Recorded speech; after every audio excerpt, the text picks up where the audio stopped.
Olá, pessoal. Meu nome é André Brueri. Nós estamos aqui hoje com a primeira edição do Café Capital, um espaço democrático para a gente falar sobre investimentos internacionais e geopolítica, a situação tanto dos investimentos quanto dos países onde esses investimentos estão sendo feitos. Hoje nós temos a honra de receber nossa convidada especial, a Julieta Grande, a cônsul-geral da Argentina para a região Nordeste, que está aqui conosco. Também temos dois CEOs do Grupo Moura, das duas principais empresas do Grupo Moura, a Elisa Corrêa, né, CEO da parte de distribuição e comercialização das baterias, tanto no Brasil quanto em todo o Cone Sul, e o Tiago Tasso, o CEO da parte industrial da Moura, toda a parte de fabricação das baterias, enfim, um trabalho super pesado aí, que vai falar sobre os investimentos da Moura, tanto no Brasil quanto na Argentina, a experiência de cada um nesse processo. E a Moura está na Argentina há 27 anos, eu soube hoje, né? Com a indústria já há quase 15 anos, então são quase argentinos. Somos sim. Enfim, nesse bate-papo, a gente vai ter uma oportunidade de conhecer mais sobre a Moura, conhecer mais sobre a Argentina, e espero que a gente possa motivar mais investimentos na Argentina, né, Julieta? Então, eu vou deixar você falar um pouco da tua experiência aqui em Recife, como cônsul, e um pouco da Argentina nesse momento. Pronto. Muito obrigada, André. Obrigada, Elisa e Tiago também. Eu estou no consulado que cuida de 7 estados do Nordeste faz quase 2 anos. E a principal, dentre outras tarefas que o consulado desenvolve, a principal tarefa é a promoção do comércio e dos investimentos. Então, faz total sentido estar aqui nessa mesa, especialmente estar conversando, né, com os líderes da Moura, porque, afinal, a Moura é a principal empresa nordestina com investimentos na Argentina. E, aliás, são investimentos de um longo prazo, né? Tem um histórico de 27 anos que mostra, né, como é possível para as empresas brasileiras fazer um percurso, né, de investimentos, ampliar a produção, enfim, criar realmente uma estratégia de projeção para fora do Brasil, né, na região da América Latina. Isso é muito valioso e parte dos eixos que o governo nacional argentino está trazendo na atualidade é justamente falar das novidades no sentido das políticas que a Argentina está desenvolvendo para a atração de investimentos, para garantia jurídica, criação de um clima de negócios previsível, estável, de um marco regulatório firme e sólido. Então, tem tudo a ver, né? Entender como que foi o percurso, né? O desenvolvimento dos investimentos e também comentar um pouco quais são as novidades. E aqui a gente vai ter o testemunho das pessoas que estão experimentando isso na pele, né? O skin in the game do pessoal. Não é só funcionário público falando, mas também do lado do privado. Que é o privado, exatamente. Então, vou deixar a Elisa Corrêa. Elisa Corrêa foi a primeira gerente, foi a pessoa, a desbravadora da Moura na Argentina. Ela vai falar um pouco da experiência dela e vai falar... Virou CEO da empresa, então deve ter sido realmente algo fantástico na carreira dela. Eu vou deixar ela se apresentar e falar um pouco sobre essa experiência, Elisa. Obrigada, André. É um prazer estar aqui, prazer estar com Julieta, com o Tiago, compartilhando um pouco sobre o que é a Moura, né? Nosso negócio, nossas pessoas, nossa experiência na Argentina e também como a gente vê o futuro, né? Então, nós temos uma história, como o André disse no início, de 27 anos na Argentina, né? Começamos inicialmente a pedido de uma montadora, né, que a gente já fornecia aqui no Brasil, uma montadora que nos pediu para que a gente instalasse uma pequena operação logística e com pequeno serviço industrial. E assim ficamos por muitos anos na Argentina, até que 14 anos atrás a gente decidiu, né, no momento em que o mercado argentino já era já representavam um volume de negócios importante para a gente, tanto em montadoras quanto no mercado de reposição, apesar de que naquele momento nós não tínhamos a nossa rede de distribuição, mas já tinha um volume importante de negócios lá. E para continuar crescendo, naquele momento a gente precisava ter um pé industrial na Argentina. Então, foi aí que decidimos, né? A gente quis continuar crescendo na Argentina, o mercado de reposição argentino super importante para a gente, é uma coisa que é o core business da Contoia, né? É atender esses clientes, né? Os consumidores de bateria, né? Da segunda bateria, da terceira bateria, do carro, e da moto, do no-break, enfim, depois vieram as outras aplicações. A gente brinca às vezes que quem precisa de uma bateria não é um carro, é uma pessoa. Então, atender essa pessoa e não grandes negócios é o grande core business da companhia. E o mercado argentino, nesse sentido, tem um tamanho muito interessante para a gente. Então, para continuar crescendo, a gente decidiu naquele momento se fincar industrialmente lá. E aí naquele momento, eu era gerente de exportação aqui no Brasil, já tinha uma carreira de muitos anos na Moura. Eu faço 22 anos de Moura esse ano. E aí eu fui escalada exatamente para liderar, para comandar essa missão, né, de instalar uma fábrica e uma rede de distribuição. Morei 4 anos em Buenos Aires, na Recoleta. Aprendi muito. A gente estava conversando aqui um pouquinho antes, né, quanto esse período foi de um aprendizado riquíssimo como executiva para mim.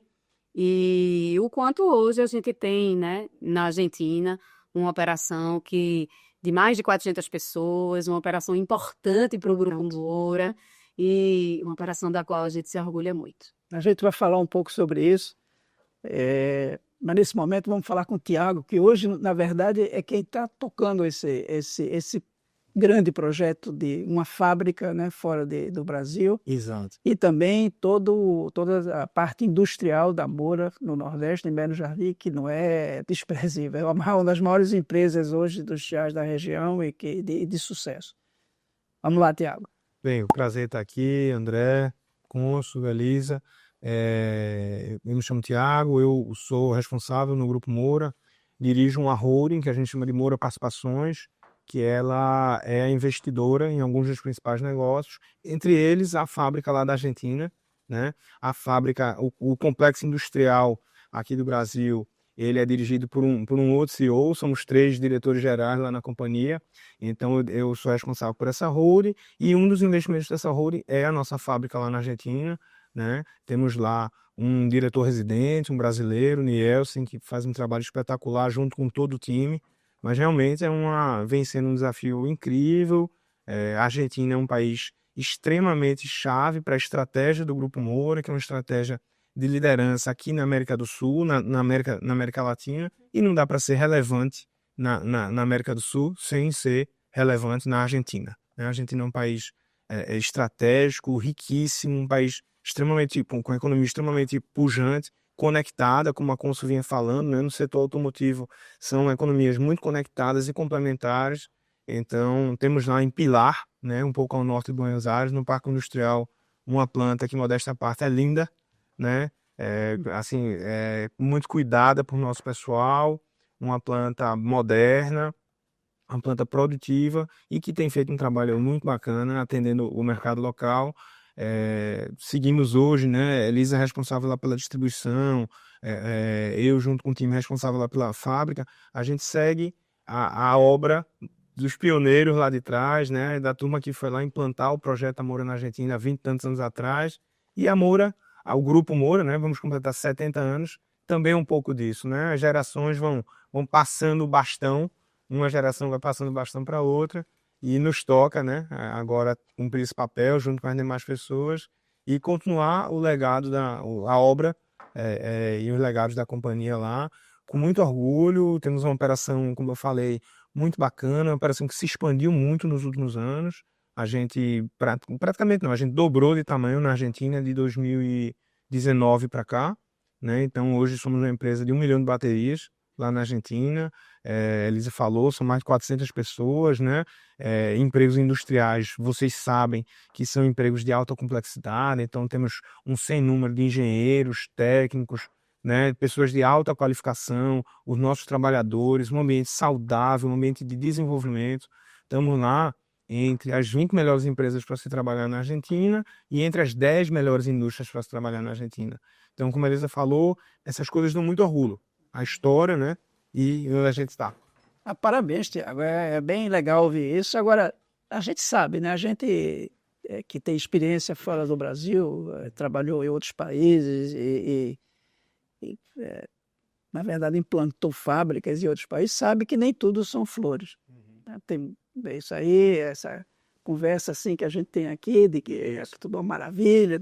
A gente sabe que é um sofrimento tremendo esse processo. Então, eu queria falar também um pouco um pouco dessa parte da dificuldade que vocês tiveram, seja ela com o governo, com o mercado, falar um pouco da parte da dureza, da parte real do trabalho, porque a gente sabe que nunca, né, Julieta, a gente sabe que nem tudo a vida né, não é. Nem tudo é a carne e o vinho argentino, né? Mas mesmo, pois é, que nunca deixam de ser maravilhosos, né? É verdade. Então eu queria, como a Elisa teve a oportunidade de começar o negócio A lá, fábrica lá, isso. e eu queria que ela resumisse um pouco, mais falando das dificuldades, Elisa, até do que das coisas boas. Era obviamente que você pode falar da carne, do vinho, da gin. Nossa. Aproveitar, viu, antes de falar das dificuldades, para convidar tanto a Consul quanto você, quando estiverem em Buenos Aires, aproveitando para conhecerem a nossa fábrica, que eu concordo com o Tiago. É linda. É lindo. A gente vai ter aqui no nosso podcast o filme da fábrica, né? A gente vai mostrar, então vai ter todo o nosso vai ser Ótimo. beleza. Joia. Não, é natural, né, André? Veja, quando nós colocamos a fábrica na Argentina, nós tampouco tínhamos experiências industriais em outros países, certo? Tínhamos muitas experiências comerciais, né, mas não industriais. Então, tivemos, sim, uma série de obstáculos do ambiente, obstáculos, né, internos, né, de pontos nossos, que a nossa estrutura não era, naquele momento, o que ela é hoje, né, em termos de capacidade de administração de operações, né, fora lá da nossa raiz, que é o interior de Pernambuco, aqui Belo Jardim, que é o complexo industrial de fabricação de baterias maior da América do Sul. Então, a gente tem muito orgulho também do que fez lá em Belo Jardim, né?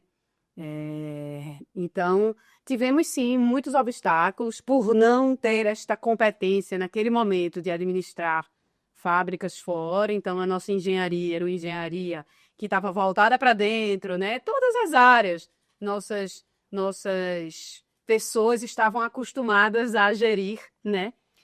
Na fábrica. Mais alguma coisa, Elisa, que seja particular, seja uma experiência da tua vida, uma coisa mais pessoal. Porque quando a primeira vez que eu saí do Brasil, eu montei uma fábrica no México também, na década de 90, eu sou um pouco mais velho do que você. E tem várias experiências pessoais que a gente vive desse processo, né, que são importantes para a vida da gente, né? Não sei se isso aconteceu alguma coisa nesse sentido com você. Aconteceu. A gente teve na Argentina situações, né, com sindicatos, por exemplo, que a gente não tinha no mesmo nível aqui no Brasil, né? Em alguns períodos que a situação estava mais, né, tensa lá na Argentina, que as coisas estavam mais com as dificuldades do país também, enfim. A gente teve situações lá que a gente não tinha experiência para lidar, então tivemos sim. Tivemos também momentos, né, de abertura, momentos de fechamento, né, do mercado, em que a gente teve que administrar isso, né, com muita interlocução com o governo, com muita persistência, né, com muita insistência quanto ao fato de que a gente estava ali na Argentina para ficar, né? Que o nosso plano não era um plano para se aproveitar de um momento ou para, né, ou um plano aventureiro. Então, nós tivemos que ter uma interlocução muito grande institucional durante um determinado momento lá.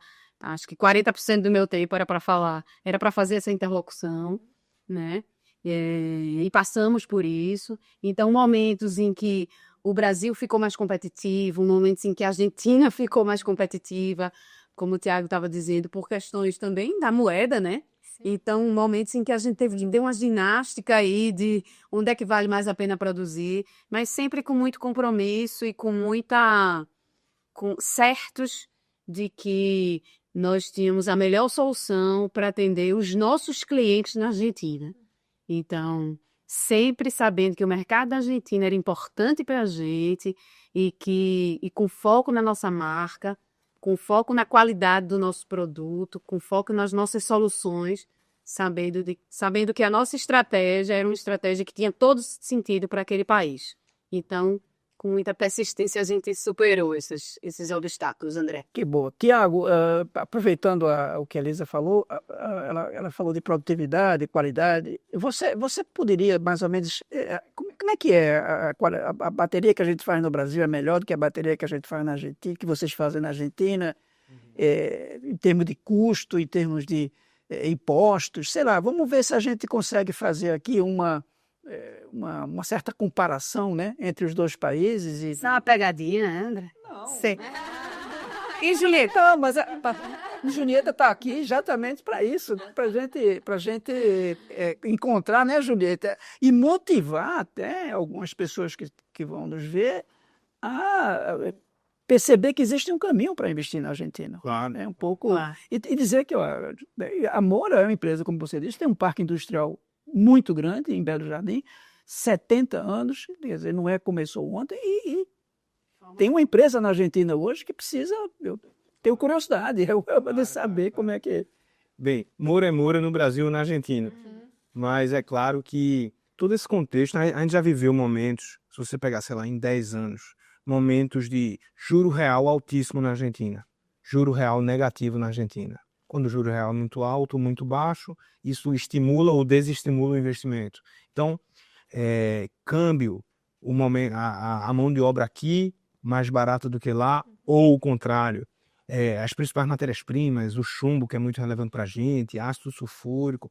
Então, a gente vem encaminhando nesses, sei lá, 10, 15 anos que a gente tem lá na fábrica, olhando o parque industrial de uma maneira muito integrada, André, e tentando tirar o melhor possível de cada planta. Evidentemente, a gente aqui no Brasil tem mais escala, né? A gente vai fabricar esse ano mais de 11 milhões de baterias aqui em Pernambuco, né? A nossa fábrica na Argentina, por outro lado, ela se especializou em alguns tipos de bateria, temos processos bem automatizados, né? E isso favorece, isso protege a competitividade, né? Do ponto de vista de qualidade, acho que é absolutamente indiferente, a empresa é muito ciosa disso, os padrões são muito firmes, porque primeiro de tudo a gente brinca, nós não somos uma fábrica de baterias, somos uma fábrica de baterias Moura, né? E é o nome da empresa, é a marca, é o nome da família, então a questão da qualidade, da referência, ela está meio acima de tudo. Mas voltando, acho que para o cerne da tua pergunta, a empresa ela foi tentando aprender a navegar pelos ciclos brasileiros e argentinos. Então, se você pegar em 15 anos, já teve um pouco de tudo. O câmbio brasileiro está muito desvalorizado, o câmbio argentino está valorizado, o contrário. Então, a gente vai sempre tentando trabalhar de uma maneira integrada os dois parques industriais para que a gente possa ter o melhor cenário possível. Inclusive, por exemplo, poxa, tá melhor trazer matéria-prima da Argentina, traz matéria-prima da Argentina, faz um pedaço do processo aqui e faz o resto do processo lá. Então, você vai jogando com os ciclos econômicos, né? O Brasil, vamos lá para trás, de 2003 a 2008, teve um câmbio, teve uma moeda fortíssima. Isso prejudica a exportação brasileira. Então, você opera de um jeito, depois você tem em 2009 toda aquela desvalorização, alguns ciclos de desvalorização na Argentina, marcados, fortes, né? alguns ciclos onde a Argentina entendeu que políticas industriais mais fechadas eram mais importantes. Então, a gente ia se adaptando, mas no filme longo, o que é que eu acho que é mais importante afirmar? Que as duas pontas foram crescendo, que a gente foi desenvolvendo saber do negócio, tanto aqui como lá, né? Evidentemente, no começo, para a Moura, era mais difícil recrutar e formar e fazer a carreira das pessoas locais. Poxa, a Moura não tinha um nome na indústria argentina. Então, atrair, recrutar os melhores, reter, e tudo isso a companhia também foi precisando aprender a fazer, né? Elisa falou, nós não tínhamos o saber de ter uma indústria fora, de interagir com uma cultura diferente. Somos vizinhos, né, Brasil e Argentina, mas evidentemente as culturas são diferentes. O sul, a Consul falou, o sul brasileiro, ele é muito mais próximo da Argentina do que o nordeste brasileiro. Então, veja, na gestão de pessoas, por exemplo, dá para fazer 1 hora de conversa sobre como a gente foi aprendendo. Mas eu vou aproveitar a tua dica aí, quando você falou nessas variações de câmbio e variações políticas também. A Argentina está vivendo, nesse momento, uma grande mudança política, né? Com o nosso querido Milei.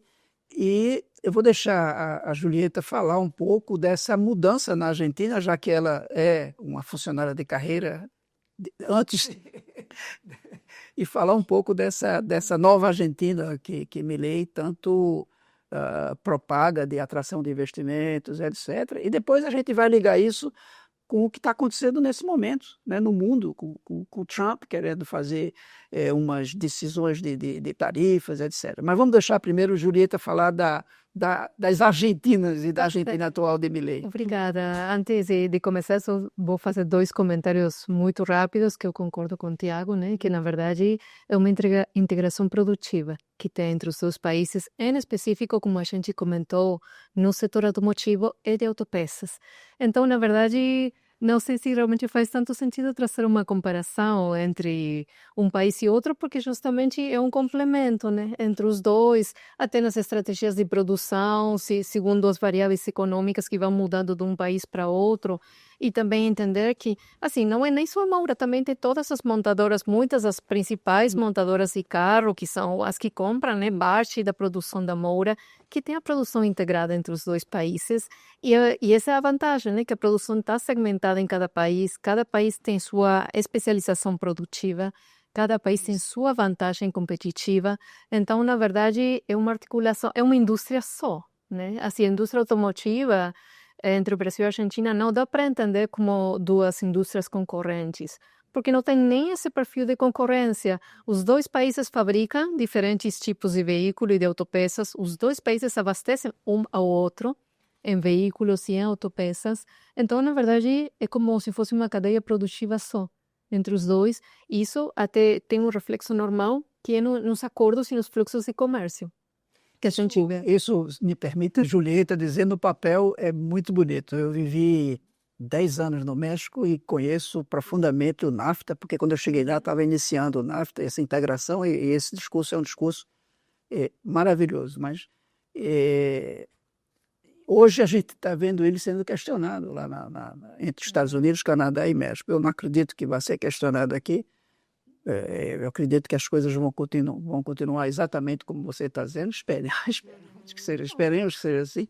Mas eu tenho muita curiosidade em saber a diferença essa grande mudança na Argentina, que eu acho que nós temos poucas informações aqui sobre essas mudanças, principalmente no sentido de atração de investimentos, de abertura para atrair investimentos, na verdade, que a Argentina parece que tem se preocupado muito com isso, né? Tem sido um dos eixos do governo do presidente Milei, junto com o eixo do equilíbrio fiscal. Acho que o eixo do equilíbrio fiscal é o eixo principal que a gente tem como norteador do governo dele, do equilíbrio macroeconômico. Assim, vale salientar, né, que o governo argentino, final de 2024, que foi quase que o primeiro ano da gestão, né, do Milei, teve superávit primário e superávit financeiro por primeira vez em muitos, muitos anos. Teve redução muito expressiva, racionalização do gasto público, né, das despesas públicas, e isso conduziu a um resultado fiscal muito melhor, conduziu a uma estabilização e uma redução da inflação, conduziu no meio termo até uma recuperação do consumo, melhora de indicadores de pobreza, de emprego, né, os indicadores que talvez estavam mais afetados em anos anteriores. Foi um processo de ajuste durante o primeiro ano, que foi assim bastante radical, né, em termos, comparando com políticas implementadas anteriormente, né, comparando com o histórico que a Argentina tinha vivido em anos e até décadas anteriores, mas foi justamente, vamos dizer assim, o que a população votou, né? Uma solução radical para alguns problemas que acabavam sendo um pouco endêmicos, né? Como aquele de inflação, dos ciclos do emprego, tem vivido isso, né? As crises cíclicas que a Argentina teve nas últimas décadas, né? Que todas tinham padrões assim semelhantes no sentido de talvez políticas econômicas que levavam a ciclos de maior desestabilização, e essas mudanças, né? O câmbio agora está mais favorável, está menos os juros e tal. Então, talvez o eixo principal que o presidente Milei tem norteado as políticas é trazer essa previsibilidade para o privado, tanto para o privado produtor quanto para o investidor, né? A previsibilidade vem de mãos dadas com a estabilidade na questão econômica, macroeconômica, fiscal, tributária. Vem também de mãos dadas com um marco legal mais sólido, mais previsível e que projete uma estabilidade a longo prazo. Por isso, a gente tem visto que muitas das políticas, por exemplo, a política de incentivos para grandes investimentos, que eu vou falar bem breve agora, tem compromisso de manter as mesmas condições de benefícios e de incentivos por 30 anos. E tem várias outras políticas, tipo política de imposto de renda e outras, que têm esse compromisso de longo prazo, né? Porque talvez, na experiência de investir na Argentina, uma das preocupações principais de qualquer investidor, o que é normal, é a previsibilidade, né, do retorno da inversão e das condições que vão sustentar essa inversão. Então, A gente vai deixar você falar sobre isso e vai ser super curioso para ver os projetos, mas antes eu queria fazer uma pergunta à Elisa. Porque a Elisa deve ter experimentado, ela faz parte dela, ela tem um mercado na mão dela, né? Ela sente o que está acontecendo no mercado. Eu queria ver a sensação do ponto de vista do consumo de bateria, do ponto de vista do que aconteceu nos últimos anos, e se essa percepção desse novo governo foi sentida pela Moura. Fala um pouco sobre isso. Claro. A resposta é que sim, foi sentida. O que a Consul expôs aí se sente na economia real, digamos assim, né? A estabilização da inflação é uma coisa, né, que qualquer empresa que faz negócios na Argentina está vivendo isso. Então, e é sim uma mudança frente ao que a gente vinha, né, experienciando anteriormente. Então, claramente, a gente está hoje diante de um cenário mais estável e também de um cenário novo, né? Porque, por outro lado, a gente tem uma abertura de mercado, né? Mas tem consumo, você sentiu o que você sentiu em termos de consumo nesse processo? Bateria é um negócio diferente, porque o consumidor de bateria, ele é um mercado muito resiliente, tá? Porque quando a economia melhora, a bateria do seu carro não vai falhar, porque a economia melhorou. E quando a economia piora, ela não vai deixar de falhar também. O consumo de bateria, ele não segue imediatamente os ciclos econômicos. Ele não sente a melhora ou piora do ambiente econômico. De reposição. Exatamente. No mercado de reposição, que é o nosso core business, Consul. Então, nós não sentimos, por um lado, nenhuma retração nos momentos mais difíceis, por causa dessa resiliência, e, por outro, nem um aumento de consumo, por causa da mesma razão. Então, onde a gente sente é realmente nessa questão da inflação e um ambiente diferente, né? Um ambiente onde, como eu disse a vocês, a interlocução com o governo é menos necessária nesse momento, né? Um ambiente mais de inflação mais estabilizada e com outros desafios, por outro lado também, né? A gente está num momento em que essa competitividade argentina em relação ao Brasil mudou, né? Então, estamos especializando a nossa fábrica, né, em uma determinada linha de produtos e buscando produtividade, sem abrir mão, como a gente falou aqui, da nossa qualidade, né? Em alguns momentos, lá atrás, você perguntou dos obstáculos, em alguns momentos mais difíceis de consumo para as famílias argentinas, muitos questionaram se a gente não devia fazer uma bateria pior, mais barata, né? Você perguntou, né? Olha, não é hora de vender bateria boa, não, na Argentina. Aí a gente não sabe vender bateria ruim. A nossa estratégia, né? Durante muito tempo a gente foi questionado, mas nossa estratégia Nos momentos é vender o produto com a nossa marca, um produto de valor, um produto que garanta que o usuário que usou uma bateria Moura vai querer outra. Tem que sustentar a escolha do consumidor. Isso. Mas eu aproveito a tua dica, Elisa, e pergunto a Tiago o seguinte: a política de Milei é uma política de abertura comercial, né? A política de Milei é voltada para o consumidor, é oferecer o melhor produto e por um preço mais competitivo. Isso tem colocado várias indústrias da Argentina em xeque, né? E Milei tem sido muito pragmático, dizendo, quem não der conta de produzir adequadamente não vai fechar.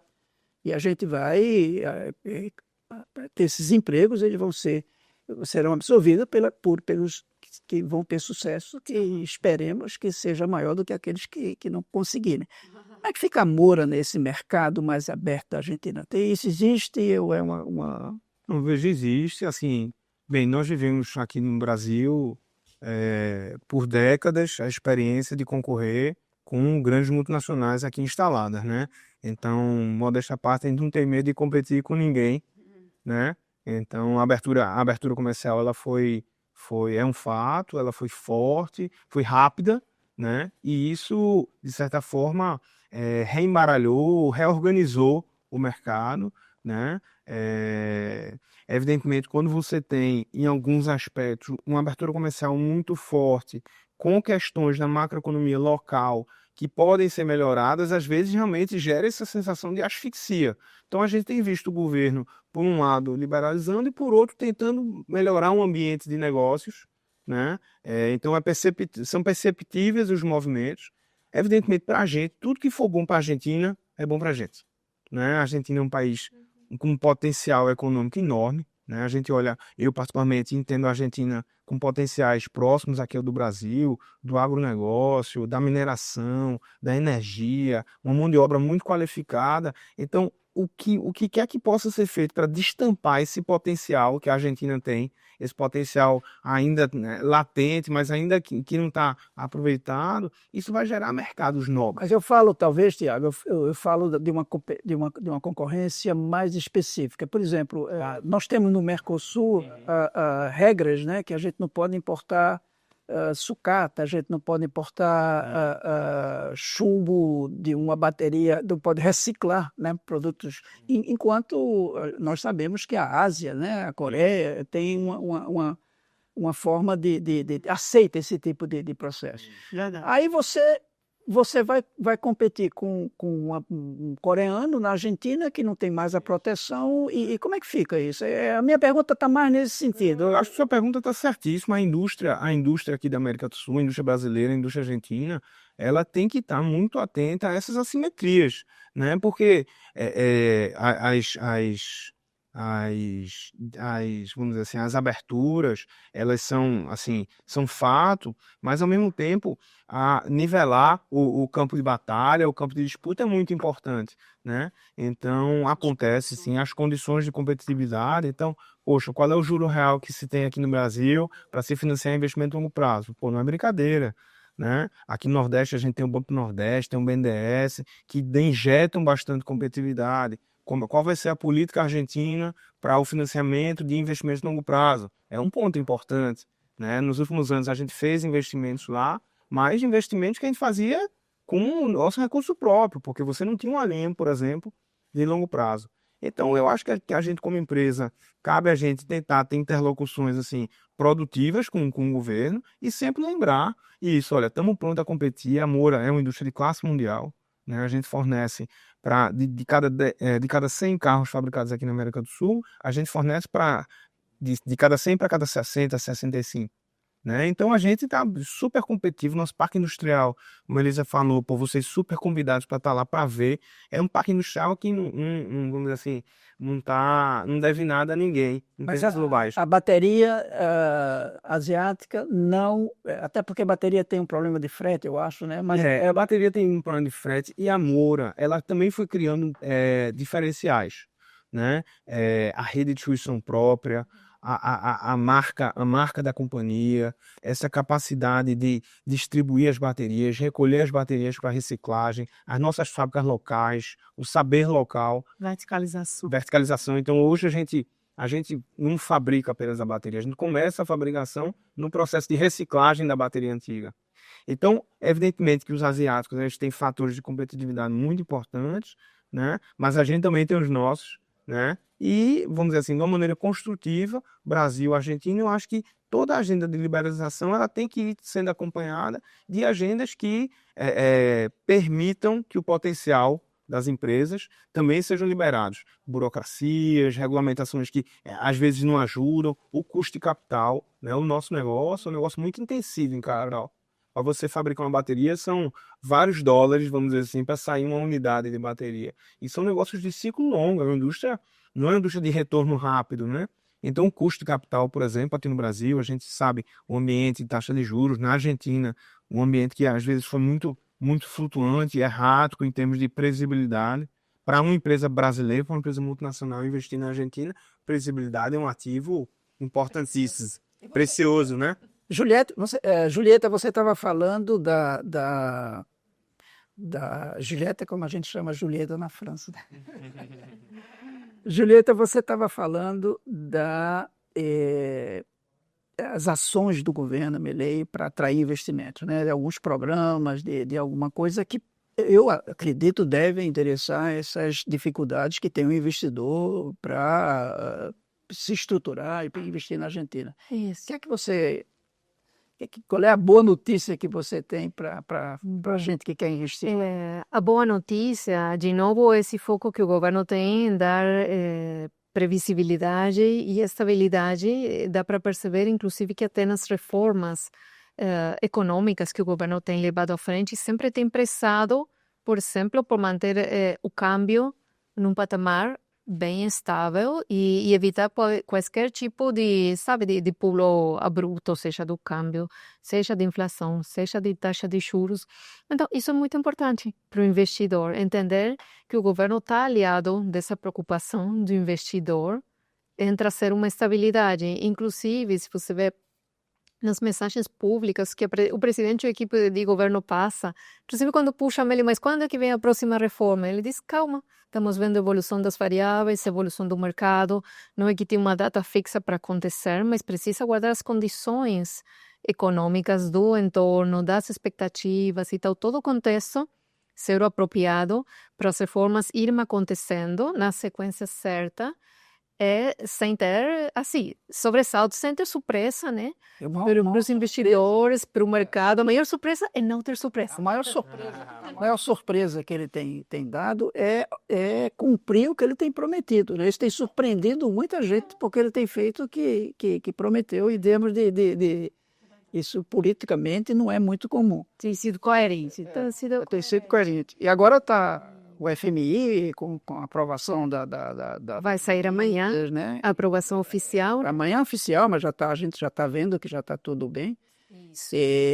Mas concretamente, Julieta, o que é que a gente tem? A gente tem aquele RIG, né? Aquele programa Isso que eu ia falar. Tem o regime para incentivos aos grandes investidores, São acima de 200 milhões, né? que é acima de 200 milhões De dólares. de dólares.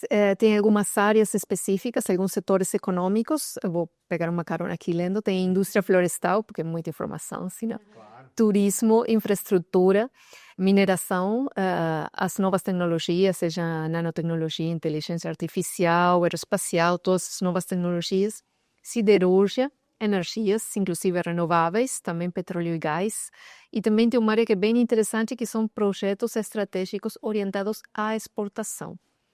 Aí, segundo o setor, o nível mínimo de investimento são 200 milhões de dólares. Segundo o setor, esse nível mínimo vai variando e o nível de incentivos também vai variar. Os principais incentivos que tem em 3 áreas, tem na área fiscal, na área aduaneira e na área do câmbio. Então, na área fiscal, tem reduções das alíquotas do imposto de renda. Tem também possibilidades preferenciais de aplicar crédito fiscal, de aplicar amortização acelerada. Tem vários aspectos da área fiscal para favorecer o retorno dos investimentos.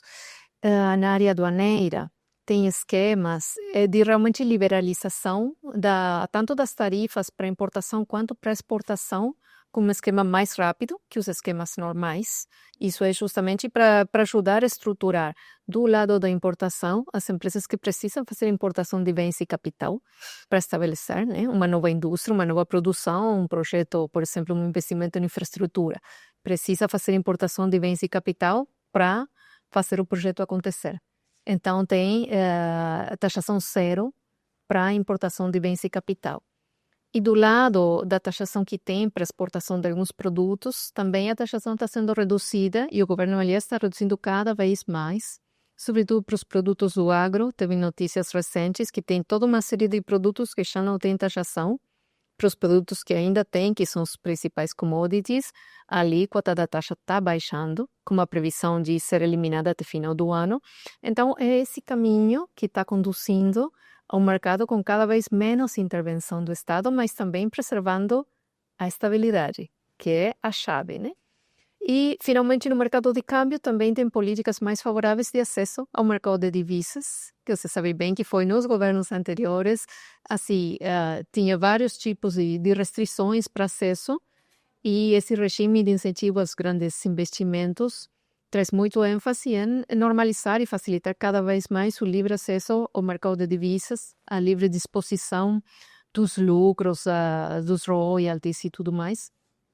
Então, é um pacote, assim, bem interessante. Ambicioso, né? Ambicioso, mas também aqui que responde que o posicionamento do Milei é que o Estado não tem que ser o principal investidor, sobretudo em grandes projetos de infraestrutura, tem que ser o privado. Então, precisa criar condições para atrair um investidor privado. Para atrair o privado.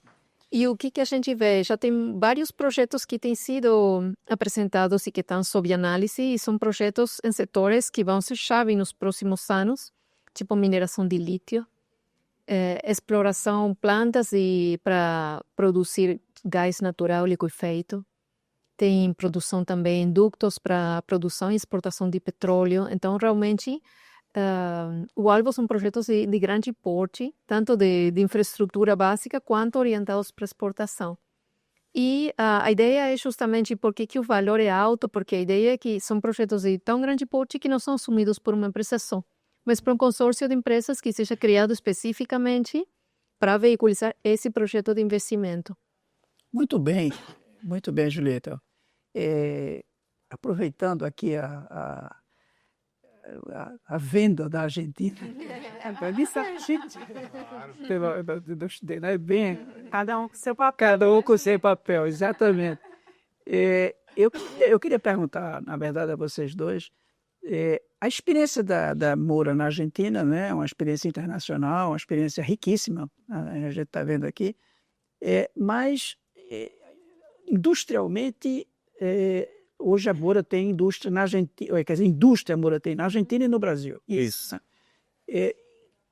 Existe algum projeto de continuar essa experiência, crescer para alguns outros mercados e competir com grandes players? Vocês podem falar alguma coisa sobre isso? Talvez conversando, não sei. Não sei a quem Posso falar? pode falar. Posso. Não, eu acho que a resposta objetiva é que não. A gente tem hoje, a Moura tem missões aí enormes à sua frente, né? O negócio de bateria está evoluindo para ser um negócio de energia, né? Então a gente tem aí duas grandes frentes para trabalhar aqui na América do Sul, que é a eletrificação veicular, ou seja, o fornecimento, o desenvolvimento, o engenheirar e o fornecimento de baterias para carros híbridos elétricos aqui no Brasil e lá na Argentina, que são os dois principais países fabricantes de veículos aqui na América do Sul, né? E tem todo um outro mundo, que é o mundo do armazenamento de energia, né, em baterias, eles chamam de Battery Energy Storage Systems, né, os sistemas de armazenamento de energia em baterias. Então, que é um negócio muito voltado, muito conectado com essa transição, com a inserção de fontes renováveis na matriz de produção de todos os países do mundo, mas notadamente aqui da América do Sul, que tem um baita de um potencial. O Brasil já vem investindo nisso há mais tempo, a Argentina com um ciclo importante de investimentos agora em energias renováveis. Descarbonização. A descarbonização. Então, André, nós temos essas duas grandes missões e eu diria que já vai ser bastante coisa. É verdade. Agora você vai ver, por outro lado, possivelmente você não vai ver essa maior internacionalização, mas você vai ver novos e novos projetos da Moura. A gente acaba agora de iniciar a produção numa fábrica nova aqui no interior, um investimento de 150 milhões de dólares, numa planta nova, e já estamos aqui. A gente sempre brinca que, eita, depois desse investimento a gente se acalma um pouco, mas não tem jeito, aí já estamos pensando na próxima. Essa planta nossa, Classe. uma planta dentro do projeto. Dentro do projeto de baterias de chumbo, a gente ampliou assim, de uma maneira extremamente significativa a capacidade de reciclar baterias de chumbo, né? Então, em 2018, a gente já tinha inaugurado uma nova planta de baterias de chumbo, que hoje fabrica baterias de chumbo e também fabrica baterias de lítio. E essa foi uma planta inaugurada lá em 2018. Na época foi um investimento de mais ou menos 200 e poucos milhões de reais, tá? E agora, em 2024, a gente começou a produção nessa nova fábrica, nessa nova recicladora de chumbo, esses 150 milhões de dólares que eu coloquei para vocês. Isso além de diversos outros investimentos, né, no parque industrial. E a gente vai seguir investindo na ampliação do parque de baterias de chumbo, que é uma tecnologia que segue muito importante, inclusive para os carros híbridos, e certamente vocês vão ver investimentos novos da companhia no lado das baterias de lítio, tanto para os carros elétricos como para os sistemas de armazenamento de energia. Maravilha, isso é uma tendência muito grande, né, de investimento. Essa é a empresa viva e assim, com um roadmap aí de crescimento bem bacana. Pô, parabéns, eu fico muito contente de ver que tem uma estratégia de crescimento aí bastante ousada. A gente precisa no Nordeste de ousadia, de grandes projetos e de uma visão positiva, né? Tanto o Nordeste quanto a Argentina, né? A gente precisa realmente que os empresários participem mais do crescimento e dos investimentos. Tanto hoje a gente tem muita coisa, acho que na Argentina talvez menos, mas a gente no Nordeste tem muita coisa que o governo aloca recursos que poderia estar sendo alocados pela iniciativa privada e podia liberar esses recursos para investimentos talvez mais interessantes para a população. Mas isso é um outro assunto. Eu queria aproveitar aqui e pedir a cada um de vocês 2 minutos, um pouco de tempo para a gente encerrar o nosso bate-papo, que eu acho que foi super legal, mas eu queria, Elisa, que você, enfim, falasse um pouco para e se você tem alguma coisa mais Só ressaltar, né, já que o assunto aqui é a Argentina, que lá na Argentina, assim como aqui no Brasil, né, a gente tem um cuidado enorme com as nossas pessoas, né? Tiago falou um pouquinho da nova fábrica, da recicladora.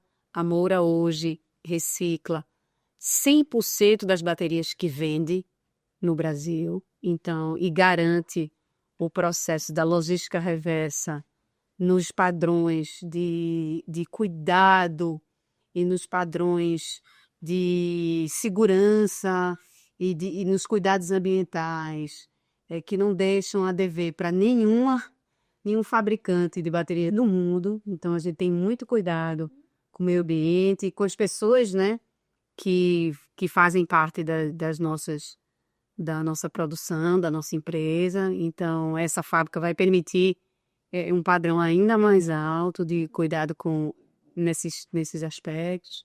A gente tem muito carinho pela nossa marca, pelos nossos clientes, né? A gente existe por causa dos nossos clientes, né? Então, lá na Argentina, a gente atende mais de 1 milhão de pessoas por ano.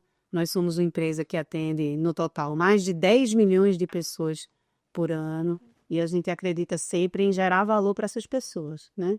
E em resolver o problema dessas pessoas. Olha só, Aqui no Brasil, a gente tem um serviço que é o Mura Fácil, que atende em 50 minutos a necessidade via online. Não sei se você já usou, André, não sei se a Consul já usou. Não, Se precisarem de bateria, morafácil.com, que a gente vai até vocês, não precisa falar com ninguém, em até 50 minutos. Mais rápido que uma pizza, a gente brinca.